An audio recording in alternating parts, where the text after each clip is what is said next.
أعوذ بالله من الشيطان الرجيم بسم الله الرحمن الرحيم الحمد للہ رب العالمین والصلاة والسلام علی رسولہ الکریم اما بعد فاعوذ باللہ من الشیطان الرجیم بسم اللہ الرحمن الرحیم محمد الرسول اللہ صلی اللہ علیہ وسلم۔ برادرز اینڈ سسٹرز، خواتین و حضرات، بھائیوں اور بہنوں، آپ کو یاد ہوگا کہ ٹورڈز انڈرسٹینڈنگ آف قرآن کے سلسلے میں ہماری جو دو ٹاکس ہوئی ہیں، ان میں سے پہلی ٹاک ہدایت کے موضوع پر تھی کہ ہدایت کیا ہے اور کس طرح قرآن مجید ہم سب کے لیے ہدایت اور رہنمائی ہے۔ پھر دوسری ہماری ٹاک رب ہمارا کے موضوع پر تھی۔ اس کا حاصل یہ تھا کہ اللہ تعالیٰ نے قرآن مجید میں اپنا کیا انٹروڈکشن کروایا ہے، کیا تعارف کروایا ہے۔ اللہ تعالیٰ مکے والوں کے لیے نیا نہیں تھا۔ مکے والے اللہ تعالیٰ کو جانتے اور پہچانتے تھے، توحید کے ساتھ خالق مانتے تھے، بارشوں کا برسانے والا مانتے تھے، آسمان و زمین سے رزق دینے والا مانتے تھے۔ اب اس کی روشنی میں جب آپ پہلی آیت پڑھتے ہیں، اقرأ بسم ربک الذی خلق، پڑھ اپنے رب کے نام سے، اپنے آقا کے نام سے، اپنے سائیں کے نام سے، الذی خلق کے جس نے پیدا کیا، وہی جس نے پیدا کیا۔ دین کا جو حاصل ہے، رب ماننے کے جو تقاضے ہیں، وہ آخر میں ہم نے بیان کیے تھے، سمجھنے کی کوشش کی تھی کہ سب سے پہلا تقاضا تو اسے رب تو وہ ہے، ہم مانے یا نہ مانے، لیکن اس کے رب ہونے کا پہلا تقاضا یہ ہے کہ ہم اللہ تعالیٰ کو اپنا رب، اپنا آقا مان لیں۔ دوسرا تقاضا یہ ہے کہ ہم پھر اسی سے مانگیں۔ تیسرا تقاضا یہ ہے کہ پھر اسی کی مانیں، اس کا حکم مانیں، اس کے احکام پر عمل کریں، اس پر بھروسہ کریں، اس سے ڈریں، اور غلطی ہو جائے تو اسی سے معافی مانگیں، استغفار کریں، اور آخر میں کہ اسی کی پناہ طلب کریں، اسی کی پروٹیکشن میں آئیں۔ آج ہمارا جو موضوع ہے وہ ہے محمد الرسول اللہ صلی اللہ علیہ وسلم۔ یہ اصل میں پورا جملہ ہے، یعنی اگر انگریزی میں کہیں گے تو محمد اس کا سبجیکٹ ہے اور رسول اللہ اس کا پریڈیکیٹ ہے، اور عربی میں کہیں گے تو محمد صلی اللہ علیہ وسلم جملے کا مبتدا ہے اور رسول اللہ اس جملے کی خبر ہے۔ ترجمہ کیا ہوگا؟ حضرت محمد صلی اللہ علیہ وسلم اللہ کے رسول ہیں۔ سب سے پہلے میں چاہتا ہوں کہ میں آپ کو تعارف کراؤں کہ رسول ہوتا کون ہے۔ یہ دو الفاظ ہیں، انبیاء اور رسل۔ یہ ہوتے کون ہیں؟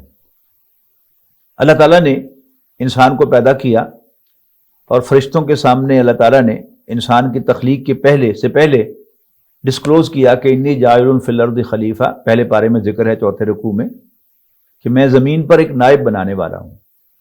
فرشتوں نے اپنے تحفظ کا اظہار کیا، اللہ تعالیٰ نے کہا کہ میں تم سے بہتر جانتا ہوں، وہ کچھ جانتا ہوں جو تم نہیں جانتے۔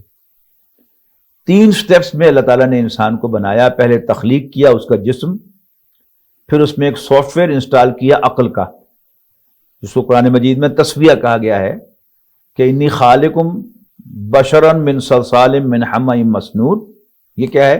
انسان کے جسم کی تخلیق ہے جو حیوانات سے مشابہ ہے۔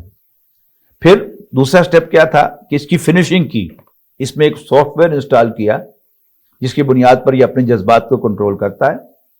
اور پھر تیسرا وَنَفَخْتُ فِيهِ مِن رُوحِي، اور اس میں اپنی روح میں سے پھونک دوں۔ یہ کیا تھا؟ یہ اللہ تعالیٰ نے انسان کے دل میں اپنے ایک نور کا، اپنا ایک چراغ جو تھا اپنے نور کا روشن کیا، جس سے اس کو ڈائریکشن ملتی ہے کہ یہ کام غلط ہے، یہ صحیح ہے۔ اللہ تعالیٰ کی محبت کا جذبہ، اللہ تعالیٰ کی معرفت بھی اسی میں ہے، اللہ تعالیٰ کی محبت بھی ہے، خیر و شر کی پہچان بھی ہے، خیر کی طرف، بھلائی کی طرف رغبت ہی ہے، اور برائی سے نفرت بھی ہے۔ یہ انسان کو اندر سے پتہ چلتا رہتا ہے۔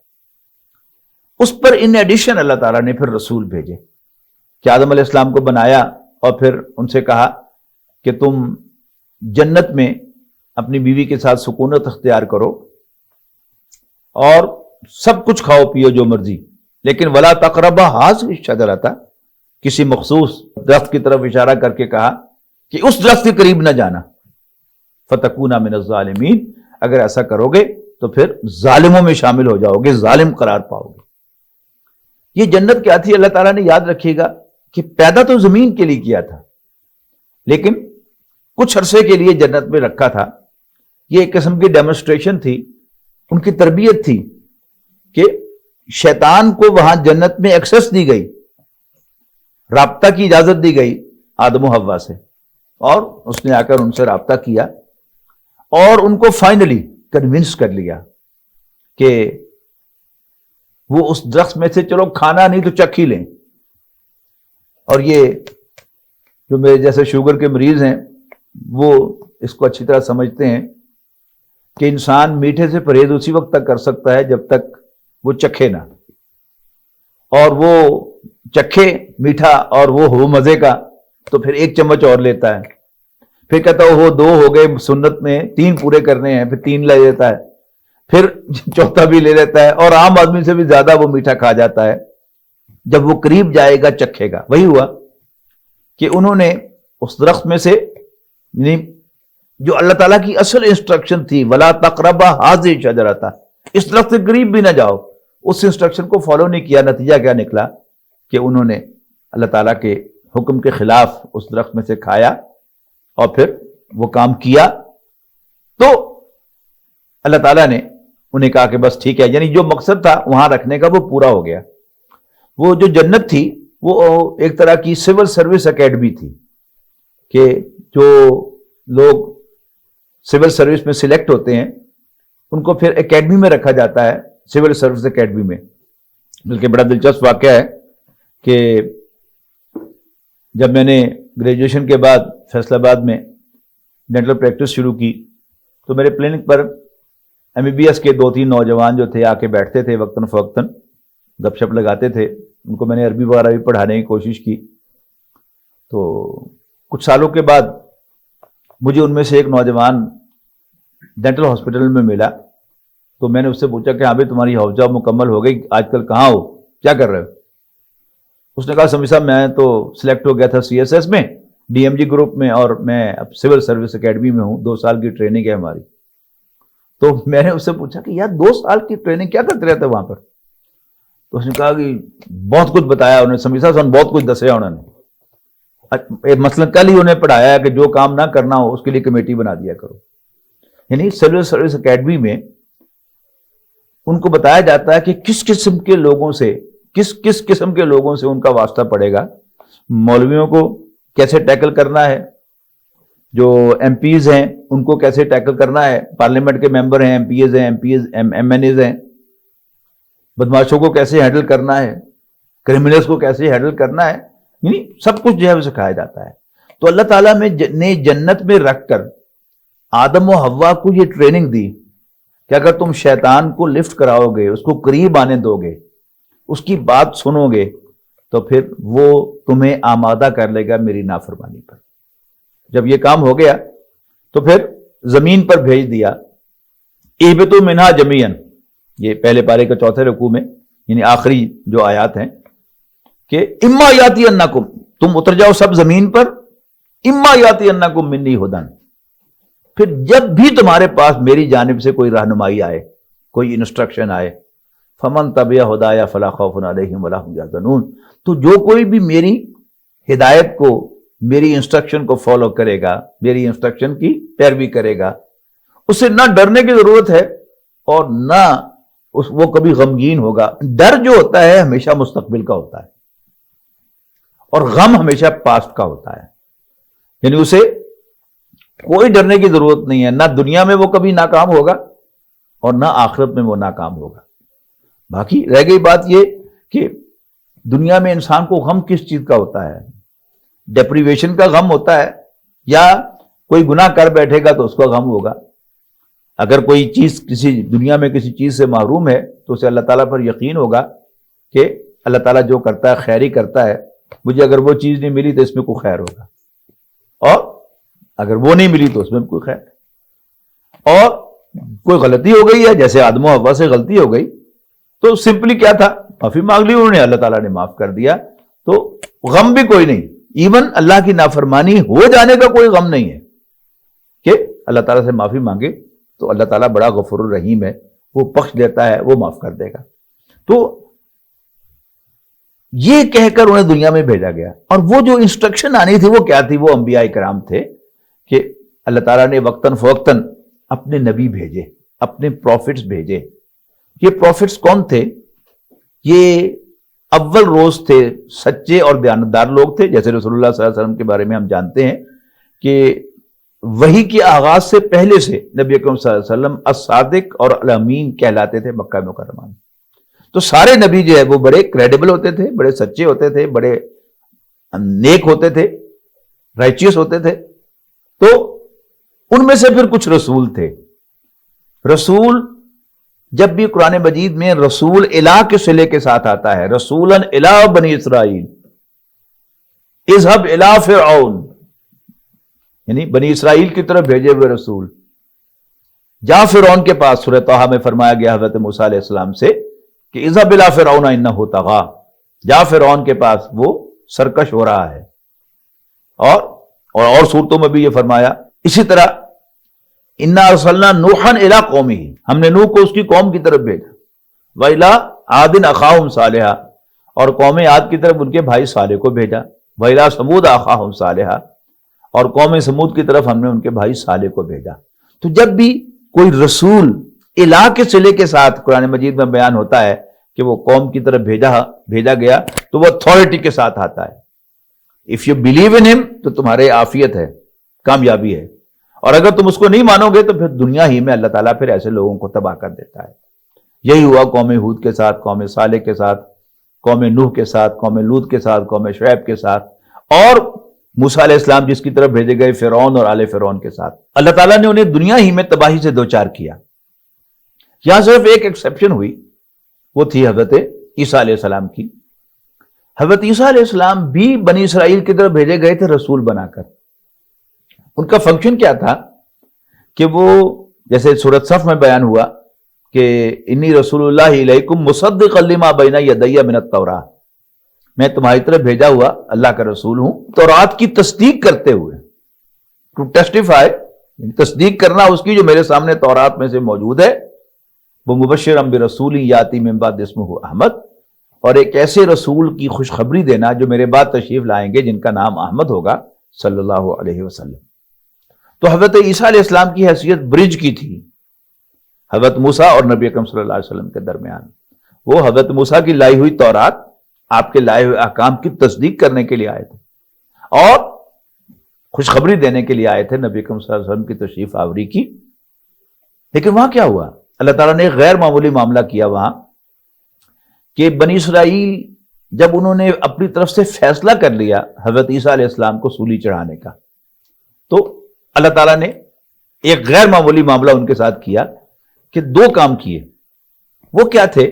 نمبر ایک کہ حضرت عیسیٰ علیہ السلام سے تو سولی نہیں چڑھنے دیا،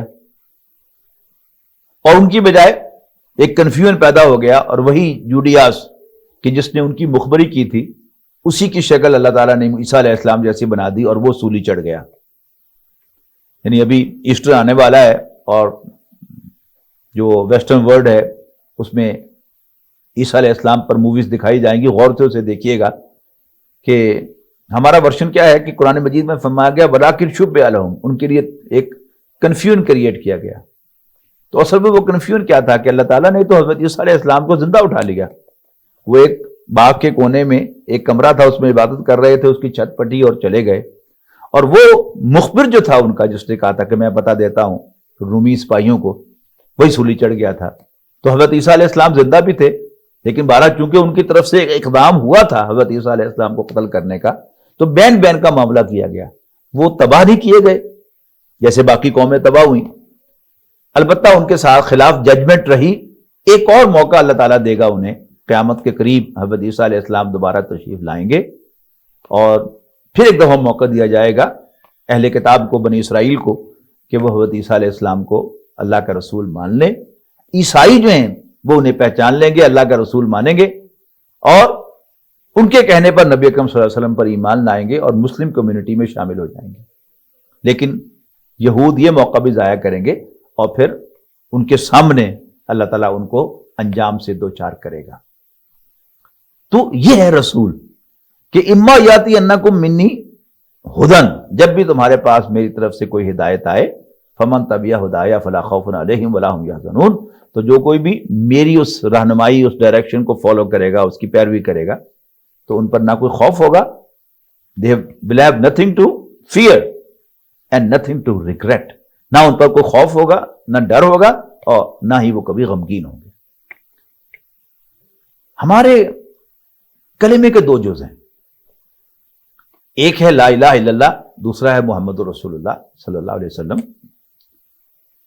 لیکن ہمارا دشمن جو ہے وہ اول روز سے تلا ہوا ہے. یعنی پہلے اس نے نبی اکرم صلی اللہ علیہ وسلم کو مکہ مکرمہ ہی میں مارنے کی کوشش کی، قتل کرنے کی کوشش کی، اللہ نے بچا لیا.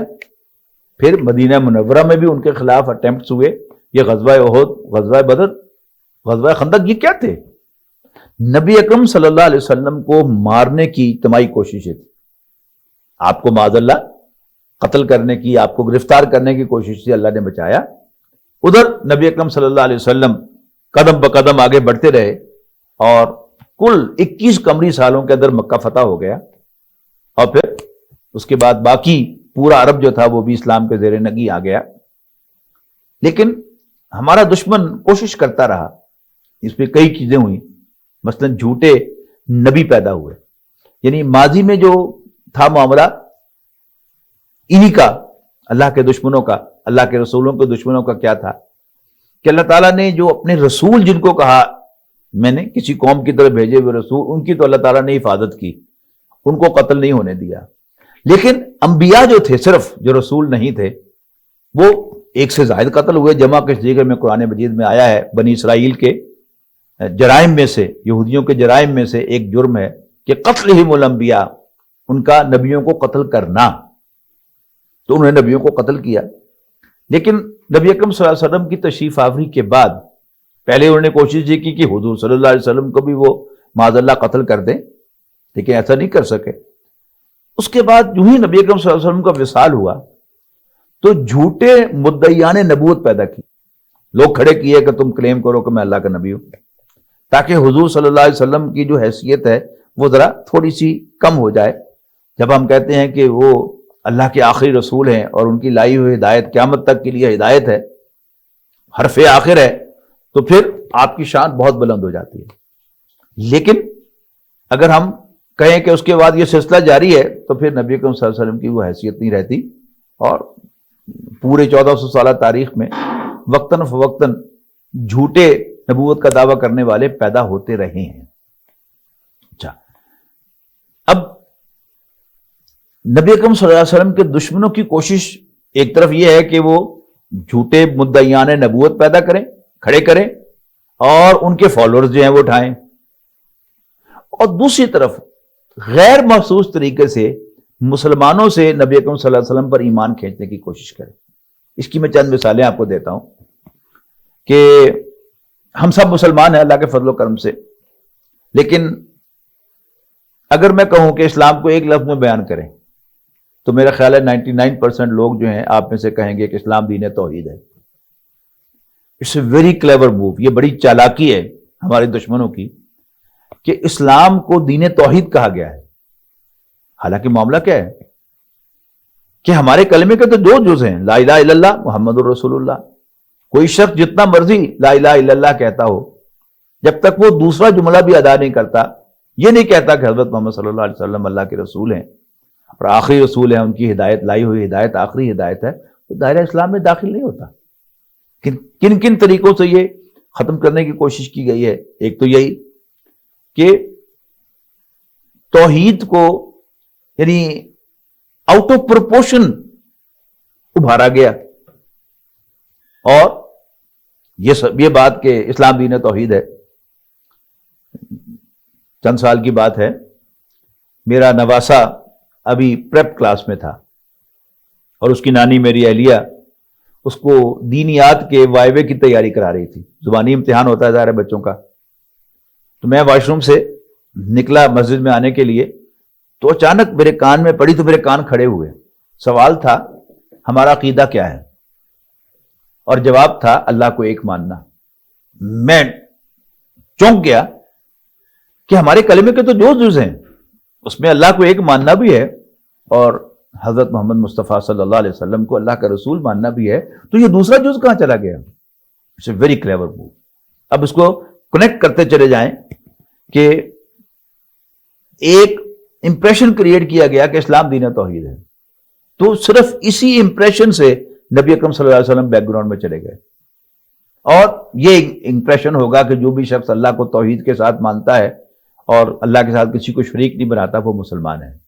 اب آپ کو میں دکھاتا ہوں کہ دنیا میں اور بھی ہیں اللہ کو ایک ماننے والے. مثال کے طور پر آپ جوئش ویب سائٹ کھولیں اور وہاں پر آپ ٹائپ کریں جوئش ڈاکٹرینس, تو آپ حیران ہوں گے کہ تقریباً پڑھتے ہوئے آپ کو ایسا محسوس ہوگا جیسے آپ ایمان مفصل پڑھ رہے ہیں. ایمان مفصل آپ کو معلوم ہے کہ میں ایمان رکھتا ہوں اللہ پر, اس کے فرشتوں پر, اس کی کتابوں پر, اس کے نبیوں پر, اور باس بعد الموت پر, قیامت کے دن پر, اور تقدیر پر کہ والقدر خیری و شری من اللہ تعالی والبعث بعد الموت.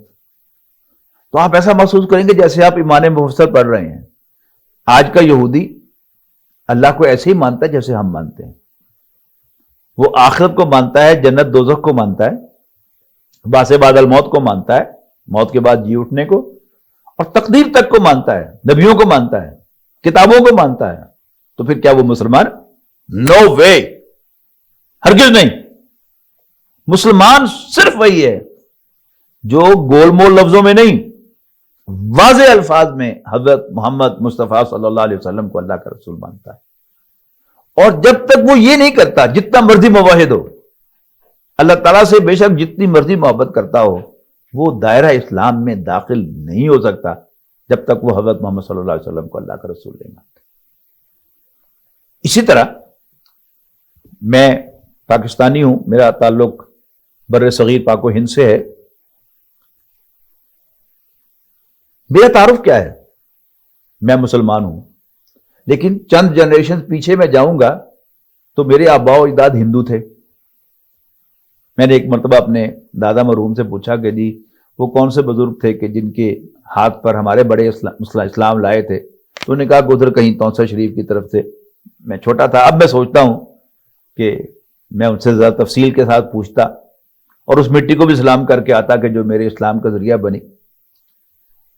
تو صوفیاء کرام نے کثیر تعداد میں لوگوں کو مسلمان کیا, اور ہمارے ہاں ایسے بھی صوفی بزرگ ہیں کہ ایک ایک شخص کے ہاتھ پر لاکھوں افراد اسلام لائے. خواجہ نظام الدین اولیاء اور خواجہ معین الدین اجمیری, یہ چند ایسے لوگ ہیں کہ جن کے ایک ایک شخص پر ہزاروں لوگ نہیں بلکہ لاکھوں لوگ اسلام لائے, اور سینکڑوں ہزاروں میں تو کئی ہیں. جب کثیر تعداد میں ہندو کنورٹ ہو گئے اسلام کی طرف, تو ہندو بڑوں کو تشویش ہوئی کہ ایسا نہ ہو کہ کہیں ہمارا مذہب بھی ختم ہو جائے. تو وہ سر جوڑ کر بیٹھے, وجہ کیا ہے, لوگ ہمارے مذہب کو کیوں چھوڑ کے جا رہے ہیں؟ اور انہوں نے جو تجزیہ کیا تو وہ اس نتیجے پر پہنچے کہ شاید یہ جو ہم بتوں کی پوجا کرتے ہیں, اپنے ہاتھوں سے بتوں کو بناتے ہیں اور پھر انہی کے سامنے ہم سجدہ کرتے ہیں, یہ ایک نان سینس ایکٹ ہے, اور کوئی بھی سینسیبل آدمی اس کو صحیح نہیں سمجھ سکتا. جو ہی اس کو کچھ شعور آئے گا تو وہ اس سے نفرت کرے گا. اور مسلمان صوفیہ آئے اور انہوں نے اس گیپ کو فل کیا اور لوگوں کو مسلمان بنا دیا. تو ہندو مت نے اپنا ایک توحیدی ورژن نکالا. وہ توحیدی ورژن کون سا ہے؟ یہ سکھ مذہب ہے. تو آپ پڑھیں, گرنتھ صاحب پڑھیں, بابا گرو نانک کی کتاب جو ہے سکھوں کی سب سے مقدس کتاب ہے. ایک سمے تو نہیں پڑھی, لیکن ایک صاحب نے بتایا کہ اس کا جو پہلا اوپننگ جو چیپٹر ہے اس کا, یا اس کے اوپننگ سینٹینسز ہیں, وہ تقریباً سورۃ اخلاص کا ترجمہ ہے. اللہ ایک ہے, اس کا کوئی بیٹا نہیں, اس کا کوئی باپ نہیں, اس طرح وہ اس کے ابتدائی کلمات ہیں. تو سکھ جو ہیں یہ بھی موحد ہیں, یعنی آج کا یہودی بھی موحد ہے اور آج کا سکھ بھی موحد ہے. تو پھر کیا یہ مسلمان ہے؟ ہرگز نہیں. مسلمان ہونے کی شرط لازم کیا ہے کہ جب تک کوئی شخص نبی اکرم صلی اللہ علیہ وسلم کو واضح الفاظ میں واضح طور پر وداؤٹ اینی ایمبیگوٹی اللہ کا رسول نہیں مانتا وہ دائرہ اسلام میں داخل نہیں ہوتا. سیدھی سی بات ہے. اب اسی کا ایک اور نمونہ دیکھیں. 2003 یا 2004 کی بات ہے. میں لندن میں تھا اور ایک جگہ میں کسی گھر میں دوست تھے ان کے گھر پر درس دے رہا تھا. تو وہاں ایک بڑے ایکٹیو مسلم آئے جو ایک مسجد کے صدر بھی رہے ہوئے تھے. نام میں ان کا نہیں لیتا, اللہ کو پیارے ہو گئے, اللہ ان کی مغفرت کرے. تو درس ختم ہوتے ہی ایک دم مجھے کہنے لگے, ڈاکٹر صاحب ساڈے مولوی یہودیاں تو عیسائیوں کافر کیوں کہنے, قرآن شریف تو اہل کتاب کہنا ہے. یعنی ہمارے مولوی جو ہیں یہ یہودیوں اور عیسائیوں کو کافر کیوں کہتے ہیں؟ قرآن مجید تو ان کا ایک اسپیشل سٹیٹس کہتا ہے کہ وہ اہل کتاب ہیں. تو اللہ تعالیٰ نے میری رہنمائی فرمائی. مجھے فوراً سورہ بینہ کی آیت یاد آ گئی کہ ان الذین کفروا من اہل الکتاب والمشرکین. تو میں نے ان سے کہا کہ نہیں جی نہیں, یہ مولوی نہیں کہہ رہے, اللہ تعالیٰ خود کہہ رہے ہیں کہ ان الذین کفروا من اہل الکتاب, کافر خواہ اہل کتاب میں سے ہو یا مشرکوں میں سے. تو آگے وہ بات کہتا ہے فی نار جہنم خالدین فیہا, کہ وہ جہنم میں جائیں گے ہمیشہ ہمیشہ اس میں رہنے کے لیے. اولئک ہم شر البریہ, اور یہ بدترین مخلوق ہیں. تو چونکہ قرآن مجید ہم نے قسم کھائی ہوئی ہے کہ قرآن مجید کو نہیں پڑھنا, ہم نے قسم کھائی ہوئی ہے کہ ہم نے سیرت النبی نہیں پڑھنی, تو ظاہر بات ہے کہ پھر ہم ہوا میں اڑ رہے ہیں اور کوئی بھی ہوا کا جھونکا ہمیں اڑا کر ادھر لے جائے, کوئی دوسرا جھونکا ہمیں اٹھا کر لے جائے. ہمارے پاؤں زمین پر لگے ہوئے نہیں ہیں. ہم اپنی جو اصل ہماری سورس ہے, ہماری رہنمائی ہے, ہماری گائیڈنس ہے, ہماری ڈائریکشن ہے, ہم نے اس کو نظر انداز کیا ہوا ہے, تو پھر یہی کچھ ہوگا. تو یعنی کہیں جو ہے وہ توحید کو نبی اکرم صلی اللہ علیہ وسلم کے مقابلے میں لا کے کھڑا کیا ہے, حالانکہ نبی اکرم صلی اللہ علیہ وسلم تو خود توحید کے پروموٹر ہیں, اور اس کو بیک گراؤنڈ میں لے جانا. اور پھر کئی طریقوں سے, یعنی ہمارے جو دیندار طبقے ہیں, مذہبی طبقے, ان کو نور بشر کے چکر میں اجھا دیا. حالانکہ نور بشر کا چکر جو ہے اس کا تعلق ہمارے ایمان کے ساتھ نہیں ہے. ہم جن بھی وہ کلمہ پڑھ رہا ہے وہ کیا ہے کہ محمد صلی اللہ علیہ وسلم اللہ کے رسول ہیں. اس میں نہ حضور صلی اللہ علیہ وسلم کے نور ہونے کا تذکرہ ہے نہ بشر ہونے کا تذکرہ ہے.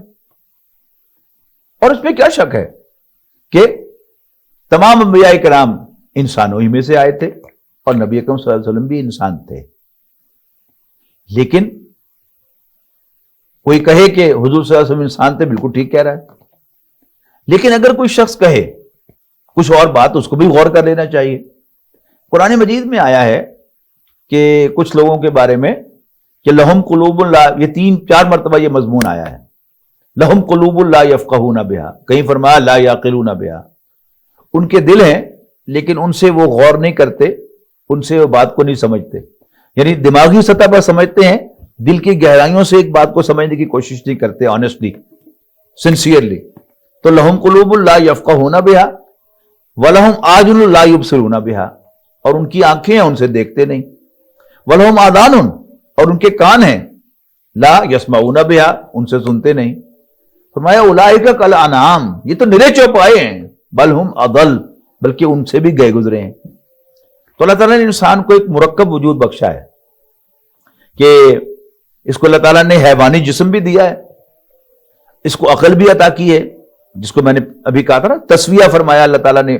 فنیشنگ کیا ہوتی ہے کہ ایک سٹرکچر بنتا ہے, اس کو دیکھنے کو بھی جی نہیں چاہتا, لیکن جب آپ اس کو فنش کرتے ہیں تو پھر آپ کا رہنے کو جی چاہتا ہے اس جگہ پر.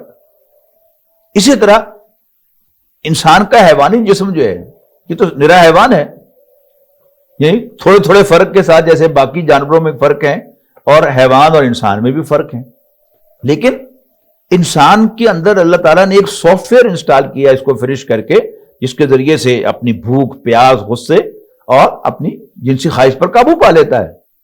تو یہ کیا ہے, یہ انسان کا تو رائے امتیاز ہے. پھر مزید بنا کیا ہے کہ اللہ تعالیٰ نے اس کے اندر روح ڈالی ہے, اور روح کیا ہے, اللہ کا ایک نور ہے. سورہ نور کے 5ویں رکوع میں اسی کا ذکر ہے کہ اللہ نور السماوات والارض, اللہ آسمانوں اور زمین کا نور ہے. مثل نورہ کمشکاۃ فیہا مصباح, اور اللہ کے نور کی مثال, یعنی یہاں مفسرین نے الفاظ معذوف مانے ہیں بندہ مومن کے دل میں, اس نور کی سی ہے کہ جو ایک طاق میں رکھا گیا ہے اور اس کی پھر آگے تعریف فرمائی ہے. تو جو شخص اپنی حیوانیت کو اپنے اوپر غالب کر لے تو اگر قرآن مجید کے مطابق وہ حیوان کہلانے کا حقدار ہے, نرا حیوان ہے, تو اگر کوئی شخص اس کے مقابلے میں اپنی نورانیت کو اپنے اوپر غالب کر لے تو پھر اسے بھی نور کہنا چاہیے. لیکن قرآن مجید نے یہ کہا نہیں, اس لیے کہ اس میں اندیشہ تھا کہ لوگ شرک میں مبتلا ہو جائیں گے, بات کو سمجھ نہیں سکے تھے. لیکن بات اصولی طور پر غلط نہیں ہے. لیکن میں جو بات عرض کر رہا ہوں کہ یہ ایشو ہے جو ہمارے دشمنوں نے جان بوجھ کر اچھالا اور ہمیں ڈیوائیڈ کر دیا. اچھا, اب ہماری جو مساجد ہیں وہ ڈیوائیڈڈ ہیں. کچھ مسجدوں میں ایک ہی ذکر ہو رہا ہے کہ حضور صلی اللہ علیہ وسلم بشر تھے بشر تھے بشر تھے, اور کچھ مساجد میں ایک ہی رٹ لگی ہوئی ہے کہ وہ نور تھے وہ نور تھے وہ نور تھے. حالانکہ دس از اے نان ایشو. ہم سب اللہ کے فضل و کرم سے مانتے ہیں کہ حضرت محمد مصطفیٰ صلی اللہ علیہ وسلم اللہ کے رسول ہے. یہ بات ہمیں رہنی چاہیے کہ جب بھی ہم کسی نان ایشو کو ایشو بنائیں گے تو وہ جگہ لے گا کسی ایشو کی. وہ ایشو کیا تھا؟ حضرت محمد صلی اللہ علیہ وسلم اللہ کے رسول ہیں. تو یہ ایشو آؤٹ آف کانٹیکسٹ چلا گیا اور اب ہم اسی کی رٹ لگاتے چلے جا رہے ہیں. کوئی نور کی رٹ لگا رہا ہے, کوئی بشر بشر کی رٹ لگا رہا ہے. یہ ایک اور بات میں واضح کر دوں کہ دیکھیے, ایک بات بڑی بنیادی ہے کہ باپ اور بیٹا, کسی کو شک ہوتا ہے کہ یہ دونوں انسان نہیں ہیں. باپ بھی انسان, بیٹا بھی انسان. لیکن اور دوسری بات یہ کہ چونکہ ایک جنریشن کا ان میں فاصلہ ہوتا ہے, فصل ہوتا ہے, ہمیشہ بیٹوں کو اپنے باپوں سے شکایت رہی. ہم بھی محسوس کرتے تھے کہ ہمارے والد صاحب نے ہمارے ساتھ یہ نہیں کیا, ہمیں یہ چیز لے کے نہیں دی. ان کو اپنے والد صاحب سے شکایت ہوگی, ان کو اپنے والد صاحب سے شکایت ہوگی.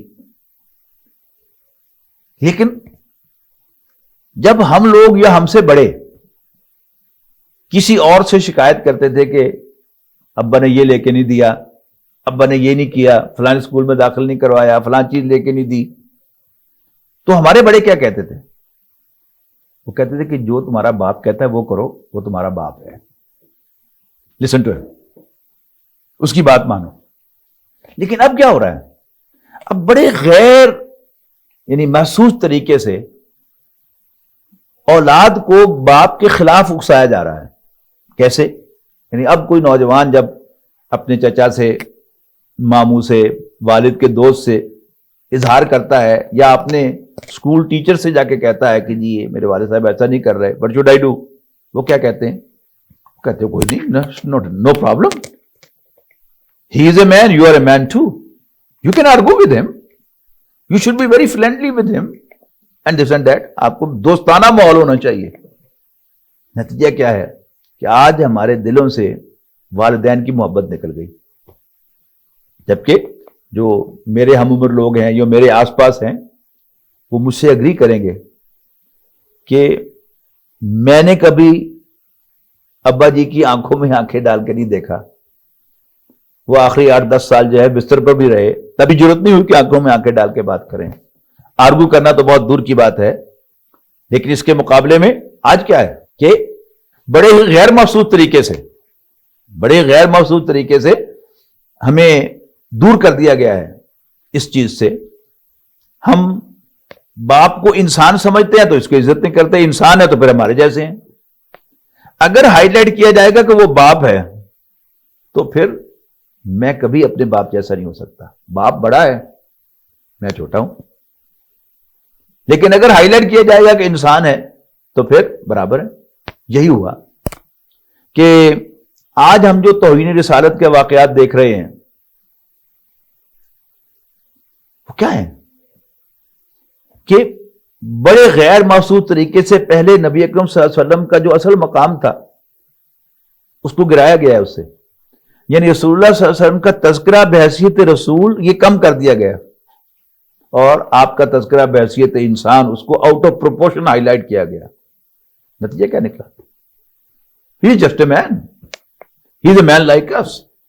لہذا ان سے ڈفر کیا جا سکتا ہے, ان سے اختلاف کیا جا سکتا ہے, ان کی بات اتنی ضروری بھی نہیں ہے مان لی. لیکن اگر میرے سامنے یہ ہوگا کہ وہ اللہ کے رسول ہیں تو پھر میں کبھی ان کے سامنے آنکھ اٹھا کے نہیں دیکھوں گا، میں ان کی بات کو کبھی ٹرن ڈاؤن نہیں کروں گا، اس لیے کہ وہ اللہ کے رسول ہیں۔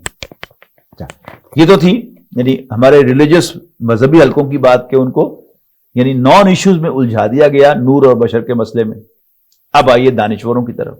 آج سے 20 سال پہلے، میں پاکستان کی مثال دے رہا ہوں، دنیا سب میں ایسے ہی ہوگا آئی ایم شیور، ہمارے ملک میں صرف ایک ہی سرکاری ٹی وی ہوتا تھا، پی ٹی وی، اور ربیع الاول کے مہینے میں نبی اکرم صلی اللہ علیہ وسلم کو خراج تحسین پیش کرنے کے لیے مختلف لوگوں کو بلایا جاتا تھا، اہل علم آتے تھے، دانشور آتے تھے، اور وہ حضور صلی اللہ علیہ وسلم کو اپنے اپنے ذوق کے مطابق، اپنی اپنی ذہنی سطح کے مطابق خراج تحسین پیش کرتے تھے۔ لیکن اس کے بعد کیا ہوا؟ ایک تو ٹی وی چینلز کی بھرمار ہوئی، اور دوسرا کیا ہوا کہ وہ جو مونولوگ سپیچز تھیں ان کو ختم کر دیا گیا اور اس کی جگہ مذاکروں میں لے لی۔ اور مذاکرے کیا ہیں؟ اس مذاکرے کی میں آپ کو ایک مثال دیتا ہوں کہ حضور صلی اللہ علیہ وسلم کی حیات طیبہ پر مذاکرہ ہو رہا ہے، اور ایک ٹرینڈ اینکر، میں بہت زور دے کر ٹرینڈ کہہ رہا ہوں، اب اینکرشپ میں پی ایچ ڈی بھی ہوتی ہے، ایک ٹرینڈ اینکر آتا ہے، اور ٹریننگ کیا ہے اس کی؟ کسی کو اپنی بات نہیں کہنے دینی، اس کے منہ میں بات ڈال کے اس کے منہ سے نکلوا لینی ہے۔ اب ایک ٹرینڈ اینکر آتا ہے، اپنے مہمانوں کا تعارف کراتا ہے، ذرا خوب انہیں پھونک پھونک دے کے، اور پھر پہلے مہمان سے تقاضا کرتا ہے کہ آپ ذرا ہمارے ناظرین کو حضور صلی اللہ علیہ وسلم کی صداقت کے بارے میں بتائے، آپ کی سچائی کے بارے میں۔ وہ بہت سے واقعات جو ہے حضور صلی اللہ علیہ وسلم کے سچے ہونے کے، وہ پڑھ کے آیا ہوا ہے، لے کے آیا ہوا ہے، وہ بیان کرتا ہے ون بائی ون ان کو، اور آڈینس بڑی محظوظ ہوتی ہے کہ یار یہ تو نئے نئے واقعات ہمارے سامنے آئے، واجبہ کیا کہنے حضور صلی اللہ علیہ وسلم کے۔ درمیان میں ان کو روک کر اینکر جو ہے وہ کہتا ہے کہ جی کیا کہنے حضور صلی اللہ علیہ وسلم کے، آپ کے دشمن بھی امانتیں آپ کے پاس رکھواتے تھے، اس کا مطلب کیا ہے کہ آپ بڑے امانت دار تھے، ٹرسٹ وردی تھے، بہت قابل اعتماد تھے۔ اور وہ حضور صلی اللہ علیہ وسلم کی امانت داری کے کچھ واقعات بیان کرتا ہے۔ ابھی وہ بات بیچ میں ہوتی ہے تو اینکر بولتا ہے کہ سلام اس پر کہ جس نے گالیاں سن کر دعائیں دی۔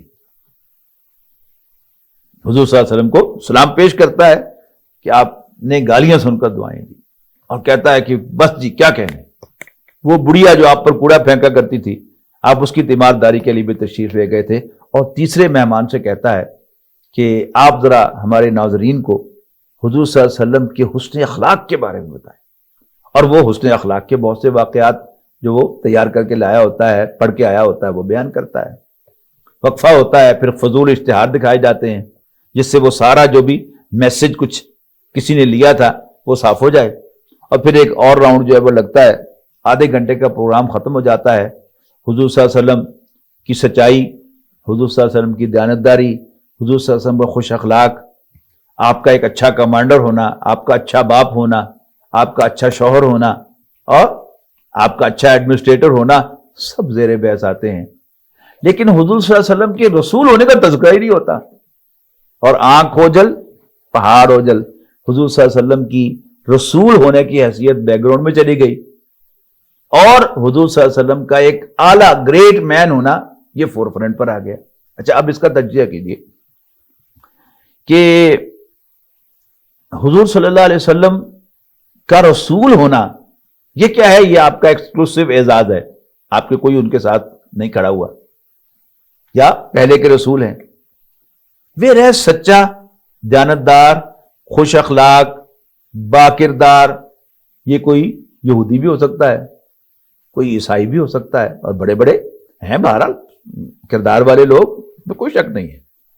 وی شوڈ بی آنیسٹ، آپ کو با کردار یہودی بھی مل جائیں گے، دیانتدار یہودی بھی مل جائیں گے عام ڈیلنگ میں، اور سچ بولنے والے بھی مل جائیں گے عام ڈیلنگ میں، اور بڑے بڑے اچھے انسانوں سے پیار کرنے والے، ویلفیئر کے کام کرنے والے عیسائی بھی مل جائیں گے، سب ملیں گے۔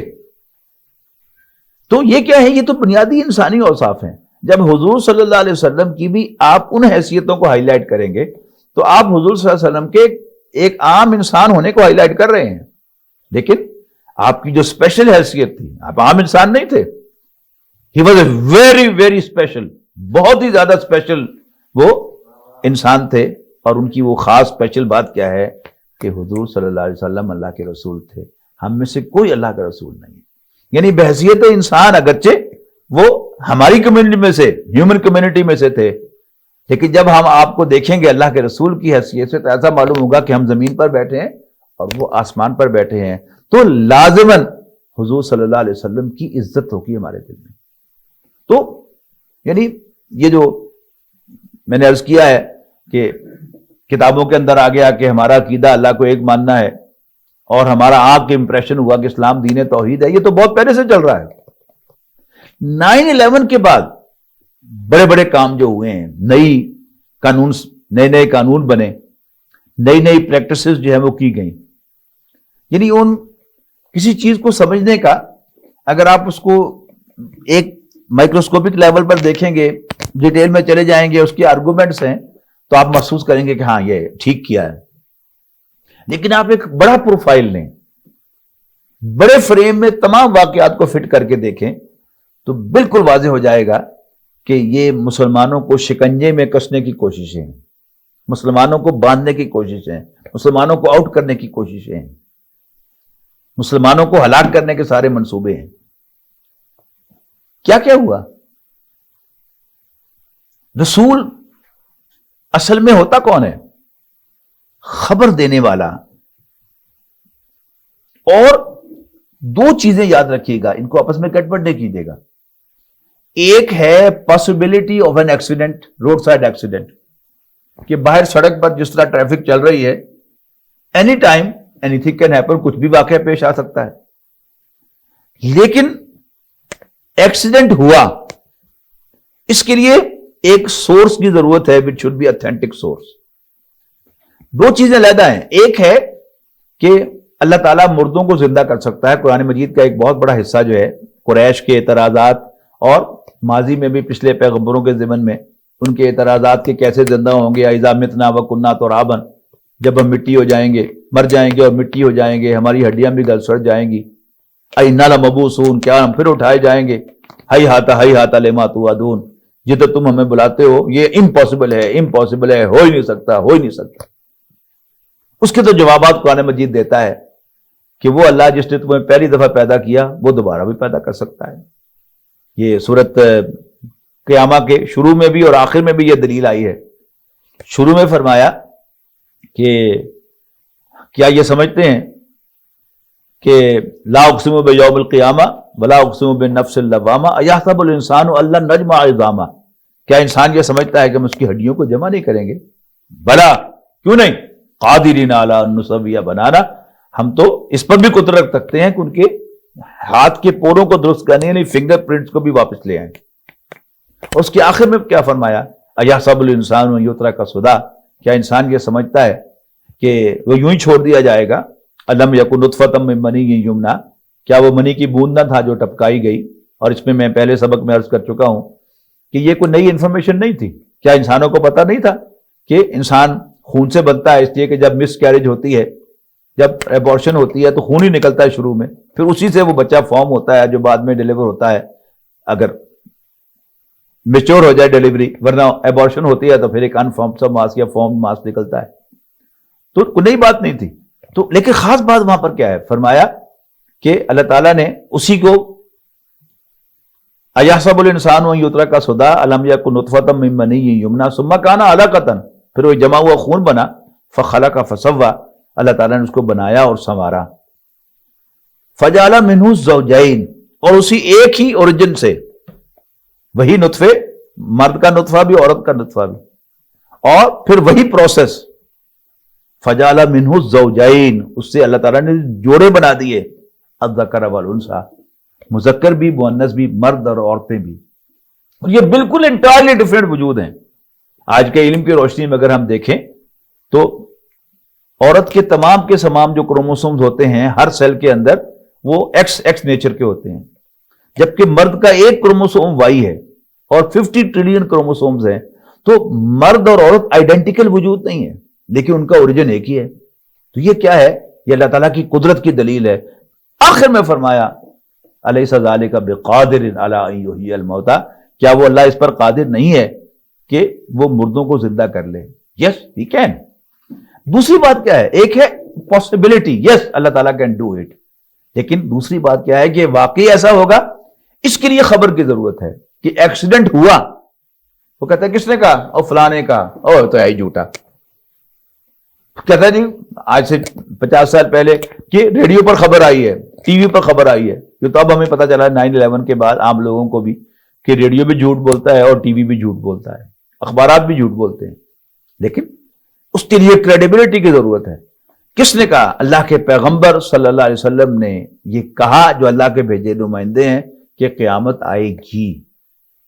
تو نبی اکرم صلی اللہ علیہ وسلم کے ضمن میں ابھی تک ہمارا دشمن جو ہے اس نے 9/11 کے بعد باقاعدہ کھل کھلا کر وہ سامنے آ گیا اور ایسے ایسے رولز بنائے کہ جس میں مجھے اور آپ کو وہ کافر بنانے کے چکر میں ہیں. کیسے؟ کہ 9/11 کے بعد نئے جو قوانین بنے ان میں ایک قانون کیا تھا کہ کسی بھی شخص کو کسی پورٹ پر یا airport per, port of entry کسی ملک میں، اس کو 9 گھنٹے تک ڈیٹین کیا جا سکتا ہے فار انٹیروگیشن، اور عام شہری کو 11 گھنٹے تک ڈیٹین کر کے اس سے انٹیروگیشن کی جا سکتی ہے. اب وہ انٹیروگیشن کیا ہے؟ یعنی 2003 میں ہمارے ملک پاکستان میں سوات کے علاقے میں بیشتر واقعات ہوئے کثرت کے ساتھ گلے کاٹنے کے، اور اس پر پھر اینکرز بیٹھے اور انہوں نے اس پر تبصرے کیے کہ یہ درندگی ہے، سفاکی ہے، اور علماء کو بھی بلا کر کہا کہ یہ کیا اسلام میں اجازت ہے؟ انہوں نے کہا جی بالکل اجازت نہیں، یہ تو اسلام سے اس کا کوئی تعلق نہیں ہے. اب سب لوگوں نے جو ٹی وی پر سامنے بیٹھ کے مذاکرے سن رہے ہوتے ہیں انہوں نے بھی یہ بات پلے باندھ دی کہ اس کا اسلام کے ساتھ کوئی تعلق نہیں. کیوں؟ ہمارے بھائی یونائٹڈ اسٹیٹس میں رہتے ہیں، امریکہ میں رہتے ہیں، ان کے یہاں FBI نے چکر لگائے، ایک 2 چکر، باقاعدہ اپوائنٹمنٹ لے کے آئے، چائے وائے پی، گپ شپ لگائی، کبھی ادھر کی کبھی ادھر کی. کوئی شخص ایجپٹ سے تعلق رکھتا ہے تو اس کو پوچھا کہ جی اخوان المسلمون کے بارے میں تمہاری کیا رائے ہے، اور سید قطب کی جو تحریریں ہیں وہ آپ نے پڑھی ہیں، وہ صاحب مکر جائے کہ نہیں میں نے سید قطب کو کبھی نہیں پڑھا، حالانکہ اس کی بیسمنٹ میں کتابیں پڑھی ہوں ساری سید قطب کی. اور پھر کوئی پوچھے آ کے کسی پاکستانی اوریجن کے آدمی کو کہ تمہارا مولانا مودودی کے بارے میں کیا خیال ہے، کہے ہو Maududi, I haven't heard of him, میں نے کبھی نام بھی نہیں سنا، حالانکہ بیسمنٹ میں ساری مولانا مودودی کی تفسیر کی 6 کی 6 جلدیں پڑھی ہوئی ہوں. کوئی کہے کہ ڈاکٹر اسرار احمد، ہو ڈاکٹر اسرار، حالانکہ بیسمنٹ میں سارے ان کے کیسٹ جو ہے اس سے بڑا پڑا ہوا بیسمنٹ. تو غیر اخلاقی حرکت ضرور ہے کہ آپ نے اپنی جان بچانے کے لیے ڈاکٹر اسرار احمد کو ڈسون کر دیا، مولانا مودودی کو ڈسون کر دیا، سید قطب کو، حسن البنا کو، اور باقی ہر علاقے سے آنے والے جو بھی ان کے مذہبی لیڈرز ہیں ان کو ڈسون کر دیا. ایمان نہیں گیا آپ کا، ایمان سلامت ہے. لیکن یاد رکھیے گا اگر ہم میں سے کسی نے رسول اللہ صلی اللہ علیہ وسلم کو ڈسون کر دیا، کیوں کریں گے؟ مسلمان نے کیوں ڈسون کیا؟ مسلمانوں نے ڈاکٹر اسرار احمد کو، مولانا مودودی کو یا حسن البنا کو، موت کے ڈر سے کہ یہ کہیں پکڑ کے نہ لے جائیں، گوانتانامو میں بنا بھیج دیں، کہیں پھانسی نہ لگا دیں. لیکن اگر یہی کام ہم نے حضور صلی اللہ علیہ وسلم سے کر دیا تو پھر ہمارا ایمان نہیں رہے گا. اب وہ کیسے ہوگا کہ ابھی ان کے خیال کے مطابق، ہمارے دشمنوں کے خیال کے مطابق وہ مناسب وقت نہیں آیا کہ ہم سے وہ ڈائریکٹ سوال کریں حضور صلی اللہ علیہ وسلم کے بارے میں. ابھی تو وہ آئے تو انہوں نے پوچھا کہ یہ سوات میں گلے کاٹے جا رہے ہیں، اس کے بارے میں کیا رائے؟ انہوں نے کہا کہ یہ درندگی ہے، سفاکی ہے، اسلام کا اس کے ساتھ کوئی تعلق نہیں، آئی ڈسون اٹ. چلے گئے. پھر وہ جب مناسب سمجھیں گے تو پھر کوئی ایسے ہنگامے کریں گے کسی ملک میں، اور وہاں کے جو متعلق وہاں کے نجات جو ہیں ان سے آ کر پوچھیں گے کہ یہ فلاں جو گلے کاٹنے کے واقعات ہیں اس کے بارے میں آپ کی کیا رائے ہے؟ اور مسلمان سیدھا سادہ بیچارہ جو ہے، جیسے اینکرز نے اس کو پٹی پڑھائی ہوئی ہے، وہ کہے گا کہ نہیں نہیں اس کا اسلام کے سے کوئی تعلق نہیں، یہ تو درندگی ہے، سفاکی ہے، بڑا ظلم ہے. اب وہ کہیں گے، اگلا سوال پوچھیں گے ایئرپورٹ پر یا کسی کے گھر جا کے کہ وہ جو محمد نے گلے کاٹے تھے 700 افراد کے بنو قریظہ کے، تو پھر اس کے بارے میں کیا خیال ہے؟ اب مسلمان کو اس نے لاک کر لیا نا، یعنی پہلے سوات کے حوالے سے اس نے اس کے منہ سے نکلوا لیا کہ یہ درندگی ہے، سفاکی ہے، اس کا اسلام سے کوئی تعلق نہیں ہے. اب اس نے حضور صلی اللہ علیہ وسلم تذکرہ کیا ہے تو اس میں آپ کے لیے ایک ہی راستہ ہے، میرے لیے ایک ہی راستہ ہے. اللہ تعالیٰ اگر ہم اس جگہ پر پہنچیں، اسی ایک ایسی جگہ پھنسیں، تو اللہ تعالیٰ ہمیں توفیق دے کہ ہم حضرت ابوبکر رضی اللہ تعالیٰ عنہ کی سنت پر عمل کریں. جب نبی اکرم صلی اللہ علیہ وسلم کو معراج نصیب ہوئی، تو 27 رجب کو آنے والی ہے انشاءاللہ نیکسٹ ویک. تو جب نبی اکرم صلی اللہ علیہ وسلم کو معراج نصیب ہوئی اور اگلی صبح آ کر نبی اکرم صلی اللہ علیہ وسلم نے حرم میں اعلان کیا کہ میں راتوں رات پہلے فلسطین گیا اور پھر میں 7 آسمانوں کی سیر کر کے آیا ہوں، تو لوگ بڑا ہنسے کہ ہم تو پہلے ہی کہتے تھے کہ محمد کا دماغ خراب ہو گیا معاذ اللہ صلی اللہ علیہ وسلم. کہ ابو جہل ہی بھاگا حضرت ابوبکر کے پاس گیا، دروازہ نوک کر کے باہر بلایا. ہاں بھائی، اگر تم بتاؤ کہ اگر کوئی شخص یہ کہے کہ میں راتوں رات پہلے فلسطین گیا ہوں اور پھر میں 7 آسمانوں کی سیر کر کے آیا ہوں، تو مان لو گے؟ تو حضرت ابوبکر نے کہا کہ یہ کیسے ہو سکتا ہے؟ تو بڑا خوش ہوا کہ شاید میرا تیر نشانے پہ لگ گیا. تو اس نے کہا کہ تمہارا دوست تو کہہ رہا ہے. حضرت ابوبکر نے فوراً پوچھا کہ کیا یہ بات محمد نے کہی ہے صلی اللہ علیہ وسلم؟ تو ابو جہل نے کہا ہاں. تو حضرت ابوبکر نے فوراً یو ٹرن لیا، انہوں نے کہا کہ پھر مجھے کوئی شک نہیں ہے، اس لیے کہ میں حضرت محمد صلی اللہ علیہ وسلم کو اللہ کا رسول مانتا ہوں. تو یہ بڑی اہم بات ہے. اور ان کا مقصد کیا ہے کہ ہم نبی اکرم صلی اللہ علیہ وسلم پر کوئی اعتراض کریں. آپ یہی جو ابھی آپ کہہ رہے تھے صفاقی اور زندگی، ایسا ہی کوئی کلمہ اگر خدا نہ خواستہ ہماری زبان پر آ گیا تو پتہ نہیں وہ چھوڑیں گے کہ نہیں چھوڑیں گے. اگر انہوں نے فیصلہ کیا ہوا ہے ہمیں مارنے کا تو ماریں گے، لیکن ہمارا ایمان چلا جائے گا. دوستوں اور بھائیوں اور بہنوں، ہمارے پاس ہے کیا؟ ہم میں سے اکثر لوگ تھرڈ ورلڈ سے تعلق رکھتے ہیں، ہم غریب ملکوں سے تعلق رکھتے ہیں. کوئی ہمیں پوچھتا نہیں ہے، کوئی ہماری حیثیت نہیں ہے، نہ ہم G7 میں ہے نہ G15 میں ہے. کیا ہے؟ ہم کچھ بھی نہیں ہے. لیکن ہمارے پاس ایک بہت بڑا سرمایہ ہے، اور وہ ہمارا سرمایہ ایمان ہے. اور ایمان حضرت محمد صلی اللہ علیہ وسلم کو اللہ کا رسول ماننا ہے. ہمیں اس ایمان کی حفاظت کرنی چاہیے. میں جب چھوٹا تھا تو مجھے یاد ہے کہ ممبر و محراب سے یہ کہا جاتا تھا کہ برے سے برا مسلمان بھی اچھے سے اچھے کافر سے بہتر ہے، اس لیے کہ وہ مسلمان ہے. اور مسلمان کا مطلب میں آپ کو بتا چکا ہوں کہ وہ دنیا کی سب سے بڑی حقیقت، سب سے بڑی سچائی کہ حضرت محمد صلی اللہ علیہ وسلم اللہ کے رسول ہیں، اس کو مانتا ہے. لیکن اب یعنی وہ جو اثرات ہیں غیروں کی تعلیم کے، سیکولر ایجوکیشن کے، اس کی روشنی میں ہم جو ہیں وہ بس ڈاواڈول ہیں. اب کسی عالم کو یہ کہنے کی ضرورت نہیں ہے کہ وہ نماز کے بعد اونچی آواز سے یہ دعا مانگے، اس لیے کوئی آپ کو گریبان اس کا پکڑ لے گا. یہ گریبان پکڑنا کیا ہے کہ میں آپ کو واضح کر دوں کہ آج ہمارا کوئی بھائی تھرڈ ورلڈ سے تعلق رکھنے والا مسلمان، وہ امریکہ یورپ کا چکر لگا کے آتا ہے، 6 مہینے سال وہاں گزارتا ہے، تو اس کی زبان پر بڑے عجیب عجیب جملے آتے ہیں. ان جملوں کا تجزیہ کیجیے. کوئی کہتا ہے کہ جی مسلمان یہاں ہے، اسلام وہاں ہے. کیا مطلب؟ اسلام میں صرف اعمال ہی ہیں؟ یعنی 9/11 کے بعد تو ہمیں پتہ چل گیا ہے ویسے کہ ہمارے دشمن بھی کتنا جھوٹ بولتے ہیں، ٹی وی بھی کتنا جھوٹ بولتا ہے، ریڈیو بھی کتنا جھوٹ بولتا ہے. لیکن بہرحال ان جنرل سمجھا جاتا ہے کہ ہمارے ہاں تو چھوٹی چھوٹی چیزوں میں بھی ملاوٹ ہے، اور ویسٹ میں انشورنس کے خوف سے اور سو کیے جانے کے خوف سے وہ ملاوٹ نہیں ہوتی کہ جو کچھ باہر لیبل لگا ہوا ہے وہ یہ اندر ہوتا ہے. اس سے ہم بڑے امپریس ہوتے ہیں، اور ہم یہ سمجھتے ہیں کہ شاید اسلام میں دیانتداری اور سچائی ہے صرف. حالانکہ اسلام میں اعمال ایمان پر بیس کرتے ہیں. ایمان نہیں ہے تو کوئی عمل قابل قبول نہیں ہے. اور ایمان کیا ہے؟ حضرت محمد صلی اللہ علیہ وسلم اللہ کے رسول ہیں. کوئی آ کے کہتا ہے نا مسلمانوں تو وہ کافر چنگے، یعنی ان مسلمانوں سے جو تھرڈ ورلڈ میں رہتے ہیں تو وہ کافر جو وہاں رہتے ہیں وہ اچھے ہیں. یہ کیا ہے؟ یہ اصل میں نبی اکرم صلی اللہ علیہ وسلم کو منہ چڑھانے کے مترادف ہے کہ جو شخص نبی اکرم صلی اللہ علیہ وسلم کو جھوٹا سمجھتا ہے جو نبی اکرم صلی اللہ علیہ وسلم کو اللہ کا رسول ماننے کے لیے تیار نہیں ہے، ہم سمجھتے ہیں کہ وہ مسلمان ہے؟ ہو گئے. ٹھیک ہے نا.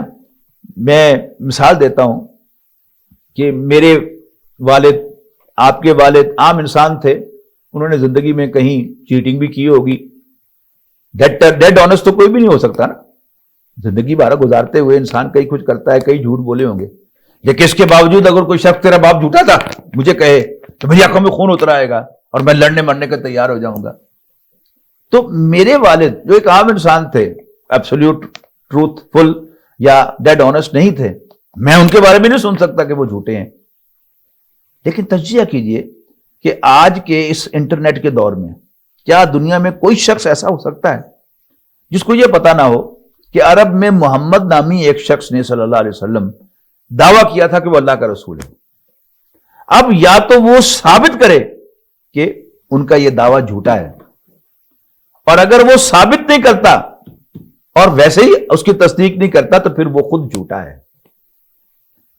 لیکن ہمارا حل کیا ہے کہ ہم اپنے باپ کو گالی دینے والوں کی شکل نہیں دیکھنا چاہتے، لیکن جو نبی اکرم صلی اللہ علیہ وسلم کو جھوٹا کہتا ہے، جھوٹا سمجھتا ہے، ہم اس کے ساتھ جو ہے جفیاں ڈالنے کو بڑے بےتاب ہیں. ہم اس سے بڑا پیار کرتے ہیں، بڑی محبت کرتے ہیں. نبی اکرم صلی اللہ علیہ وسلم کی بڑی عنایت ہے کہ انہوں نے اپنے دشمنوں سے بھی ہمیں ڈیل کرنے کی اجازت دی ہے، ان سے کاروبار کرنے کی اجازت دی ہے، ان کو ملازم رکھنے کی اجازت دی ہے، ان کے پاس ملازم ہونے کی اجازت دی ہے. یہ ان کی مہربانی ہے. لیکن کم سے کم ہمارے دل میں وہ شخص جو ہے اس کی محبت نہیں ہونی چاہیے کہ جو ہمارے پیارے نبی حضرت محمد صلی اللہ علیہ وسلم کو جھوٹا سمجھتا ہے.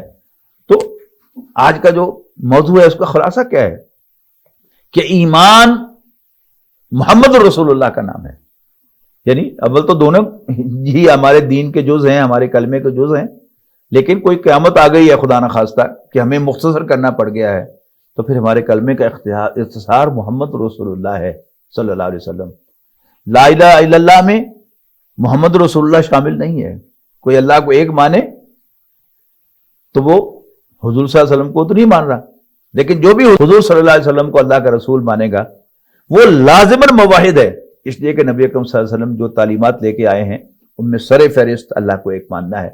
اللہ تعالیٰ سے دعا ہے کہ اللہ تعالیٰ ہمیں دل کی گہرائیوں سے نبی اکرم صلی اللہ علیہ وسلم کو اللہ کا آخری سچا رسول ماننے کی توفیق عطا فرمائے، اور ان کی لائی ہوئی ہر بات کو اون کرنے، اس پر عمل کرنے کی توفیق دے، اور نبی اکرم صلی اللہ علیہ وسلم کے ہر ایکٹ کو، آپ کی ہر ایکشن کو، آپ کی ہر عمل کو اون کرنے کی توفیق عطا فرمائے. آخر دعوانا ان الحمدللہ رب العالمین. بہت شکریہ. السلام علیکم.